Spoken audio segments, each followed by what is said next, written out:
This is your stage, your spotlight. Hello, Meghalaya. Your story starts here.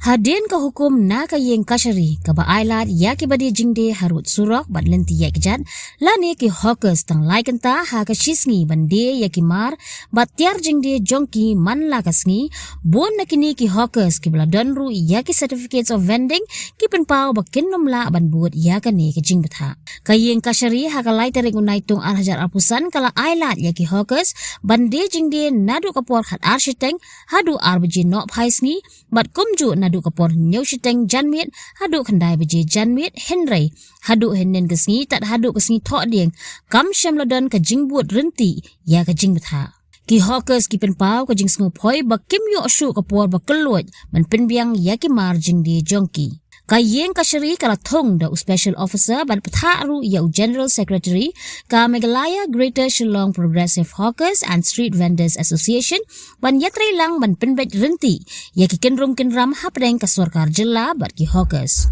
hakawai pat kaliang ka Shillong Municipal Board kadang penyak chakmat ban penbiang ya ki basa na kabenta ki hawkers ki belahun ban kinria no na khendailat ban one day jingde ha parking lot ka Meghalaya Urban Development Authority kajing shna ya ki basa karang ya chakmat ban kemi lenti ban penbiang lut ya ki jingdon kam hashwa ka arpu artarik unaitung arhajar husan ka tarik bakhadu balabu ba onnom syakshu ya ki hawkers ban de jingde ha kendailan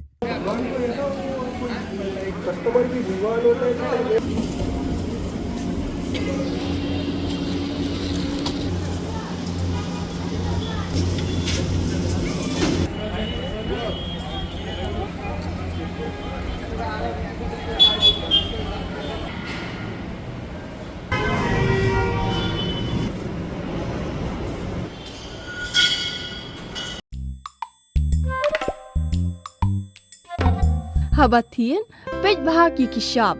plus F. Ka plus F? Hakabam bangibam dunaki eki bataye kamet. Namar kata habatiru atau kau kamlu ka umpnyang kadut pej ya ka shop plus F haka jingsom. Yaki nutrient kumki vitamin bat ka ayan la icon diat bada ka batau bha kam kta ka dur jingki marbam ka jingma lani ka rukom shed yaki. Balehi banai kita. Kadon ka we ka jing mentoy ba kongsan. Ka kot ka kia. Ka nutrition bakam bha ka jing im bakam bha pendon kam daki marba modon ka shop plus F menta kasni Lawan Ra Shafi Lingba ko office jong Commissionerate of Food Safety Meghalaya